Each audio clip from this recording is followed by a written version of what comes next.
बिस्मिल्लाहिर्रहमानिर्रहीम अल्हम्दुलिल्लाहि रब्बिल आलमीन अस्सलातु वस्सलामु अला सय्यिदिल अंबियाई व अला आलिहि अजमाइन। डियर स्टूडेंट्स, अस्सलाम वालेकुम। आज जो हमारा लेक्चर है बेटा, वो आज का हमारा लेक्चर है for the class of MCom part 1 and we will discuss the subject of corporate accounting, और इसमें हम डिस्कस करेंगे chapter number 15 stock holders equity.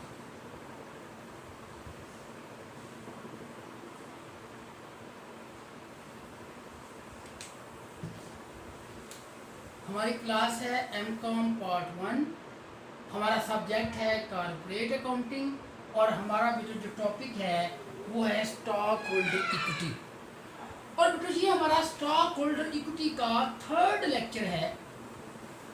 I want to brief discuss about the previous 2 lectures. First lecture में we discuss the balance sheet, its parts, and one of the major parts shareholder equity is concepts, इसके parts, इसका सारा जो background है वो हमने discuss किया। फिर इश्यूज के लिहाज से जितने भी थ्योरेटिकल और प्रैक्टिकल कॉन्सेप्ट वो हमने पढ़े। और फिर बेटा सेकंड लेक्चर में हमने पढ़ा entries for issuance of stocks.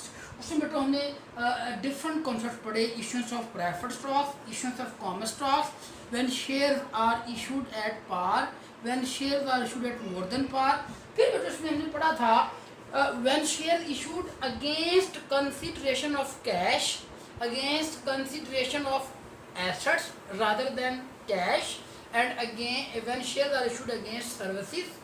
And then we discuss major main concepts when stocks having a par value, when stocks have no par but stated value, and third one when no par and no stated value. This is the summary of previous 2 lectures which are given about chapter number 15 stockholder equity. Third lecture में बेटो हमने entries करने के बाद सबसे पहले हमें ये सीखना है कि हमारा फॉर्मेट क्या होगा, what will be the format of stockholder equity.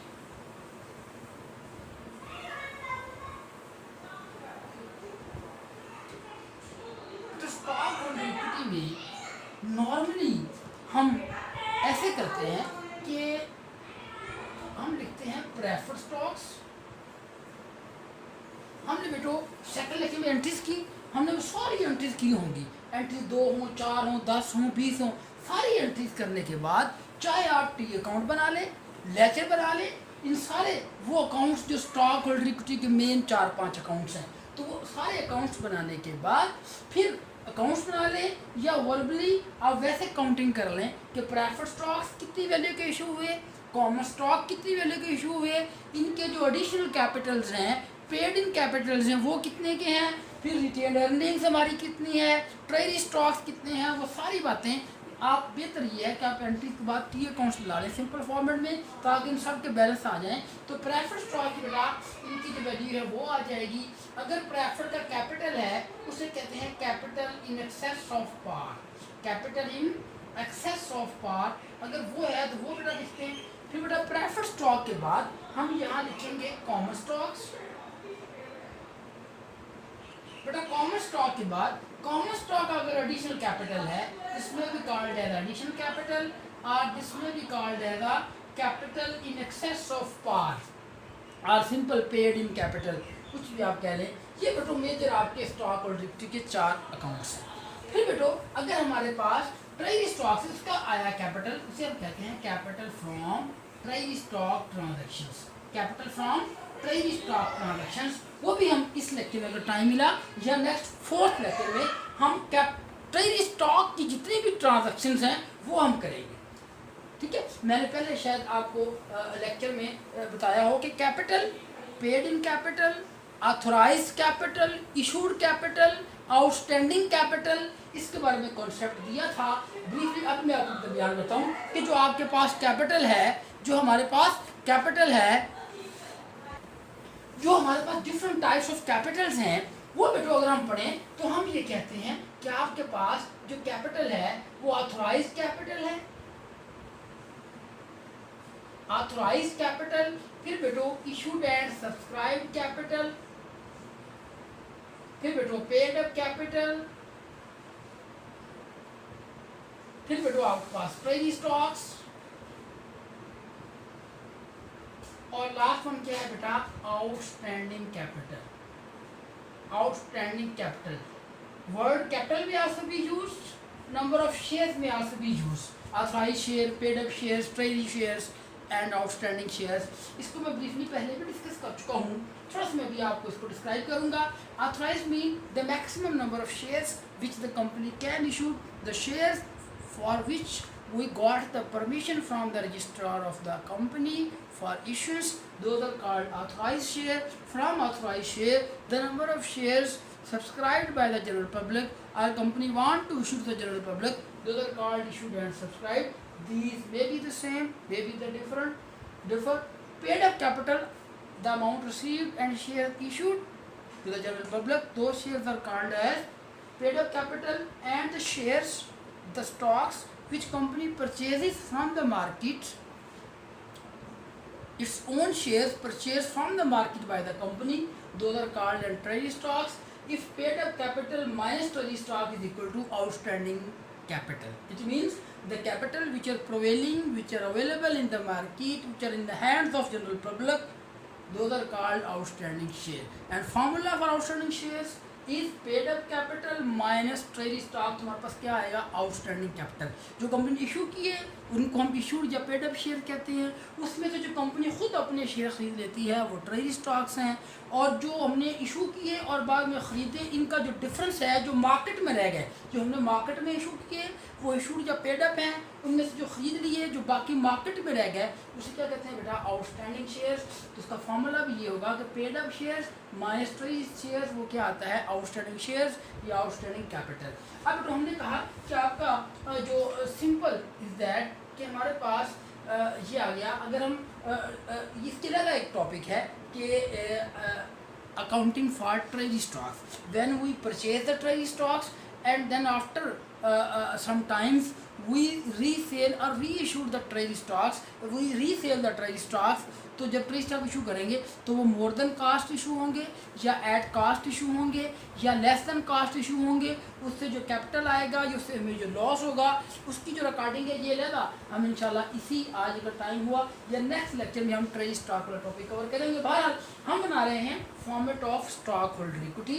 बेटा प्रेफर्ड स्टॉक्स उसका कैपिटल, कॉमन स्टॉक उसका कैपिटल, फिर बेटा क्या है, capital from treasury stock transactions. फिर बेटा हमारे पास क्या आएगा, हमारे पास बेटा आएगा रिटेन अर्निंग्स, रिटेन अर्निंग, इसका बेनिफिट आएगा रिटेन अर्निंग। तो हमारे पास एक अलग से टॉपिक है, देखिए ना, अगर हम इसको हम डिस्कस करें तो हमारे पास बेटा क्या आता है, पहले हमने क्या पढ़ा, concept of share holder equity and shares, concept of different Capitals and stocks, ये हमारा पहला लेक्चर था।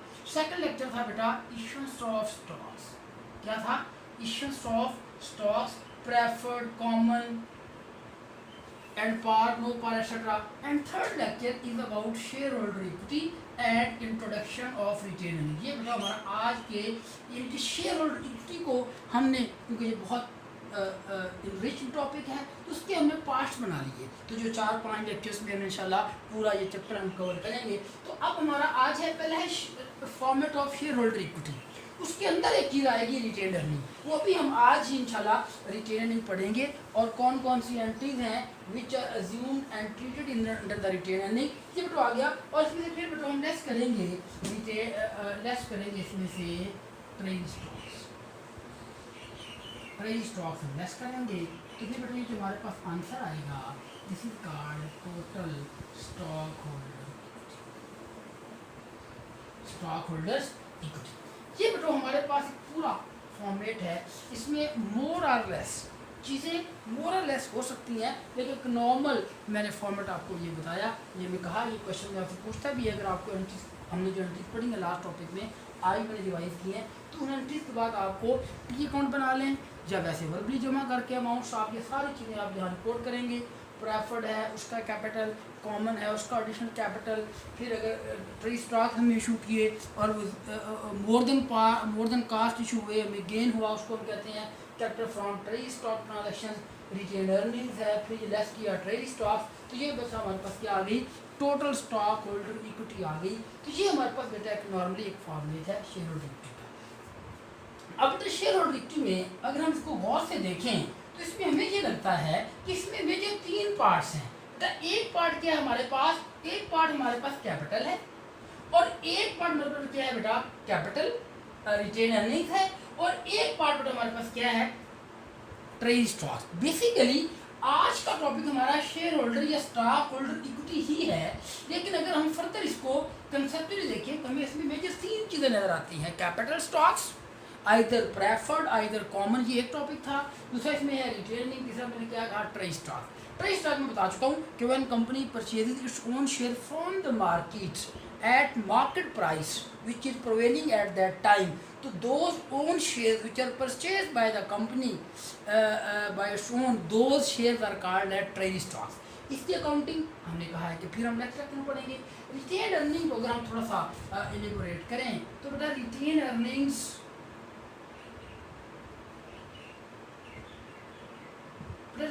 अर्निंग्स इसको जब आप कुछ लोग बीकॉम में जो ब्रिटिश स्टैंडर्ड या मेगनी की बुक पढ़ के आए हैं या फेलसर की बुक पढ़ के आए हैं, तो वो इसको इसका नेम चेंज था, कॉन्सेप्ट भी थोड़े डिफरेंट थे, लेकिन वो सेम इसके पैरेलल हम यूज़ करते हैं, profit and loss appropriation account. ये बेटो रिटेन अर्निंग में be called as a bridge item. It is a bridge item. Bridge item mean between income statement and balance sheet, it became the it played the role of a bridge. What we earned, what we lost, what we profit, what we earned, what we gained, what we lost during our period, that goes into retain earning, and this retain earning then shifted to the balance sheet, and always balance is equal due to the balance of retain earning। तो income statement में 2 चीज़ें हैं, revenues और expenses. Balance sheet में 3 चीज़ें हैं, expenses sorry income में 2 चीज़ें हैं, रेवेन्यूज और एक्सपेंसेस, और बैलेंस शीट में 3 चीज़ें हैं, एसेट्स, लायबिलिटीज और कैपिटल्स, शेयर होल्डर इक्विटी। तो इनकी आइटम डिफरेंट है, लेकिन जो हमारा बैलेंस होगा, जो हमारा आंसर होगा इनकम स्टेटमेंट का, वो कहाँ जाएगा बेटा, वो रिटेन अर्निंग में जाएगा। फिर retaining is the part of balance sheet. इस वजह से सारा ये एडजस्टमेंट और ये इक्वल आंसर आते हैं सारा कुछ। तो ये बेसिकली रिटेनिंग का ब्रिज आइटम। और रिटेन अर्निंग के अंदर में भी 2-3 चीज़ें हम इसमें रिपोर्ट करते हैं नॉर्मली। वैसे आप चैप्टर 4 में इनकम स्टेटमेंट में आपने पढ़ा हुआ है रिटेनिंग में के 3 मेजर चीज़ें हैं, वो मैं आपको बताता हूँ बेटा। रिजल्ट्स, जो फाइनल रिजल्ट्स हैं, जो आपकी नेट इनकम है, या बेटा हमारे पास क्या है, नेट लॉस है, और तीसरी बात है कि dividend declared are paid by the company. These are the major main items relating with the retain earning, but there may be some partial items like prior period adjustments, any missing items or any you may say errors which occurred during the not relating with the current year but relating with the prior previous years। कोई errors, कोई mistakes, कोई missings, वो इसमें adjustments यहाँ आएंगे, इसे कहते हैं प्रायर पीरियड एडजस्टमेंट्स। बेटा एक और चीज़ जो मैं पढ़ा था chapter number 4 income statement and retaining वाले चैप्टर में, उसे बेटा कहते थे हम क्यूमुलेटिव इफेक्ट ऑफ चेंजेस। कि in accounting different methods are available for different concept for different calculations, but company में change its method its system due to any reason. When we change the method और system of accounting specially method, तो फिर उसका पिछला balance भी हम change करेंगे। वो पिछला बैलेंस एक मेथड के मुताबिक आ रहा है, अब हमने मेथड चेंज किया तो पिछला बैलेंस, पिछला अमाउंट चेंज करना पड़ेगी। तो वो चूँकि पिछले सालों की बातें हैं, तो पिछले सालों की बातें सारी हम रिटेनिंग में या बैलेंस शीट में एडजस्ट करते हैं या देखते हैं, क्योंकि income statement relating with the 1 year and balance sheet relating with the whole life of the business. This is a clear difference on the basis of a period. कि income statement is related with the current year, but balance sheet is related with the whole business life। पर हमने कहा कि retaining की जो 5 items हैं, लेकिन 2-3 major items हैं आपकी नेट इनकम आपका नेट लॉस और फिर आपका डिविडेंड।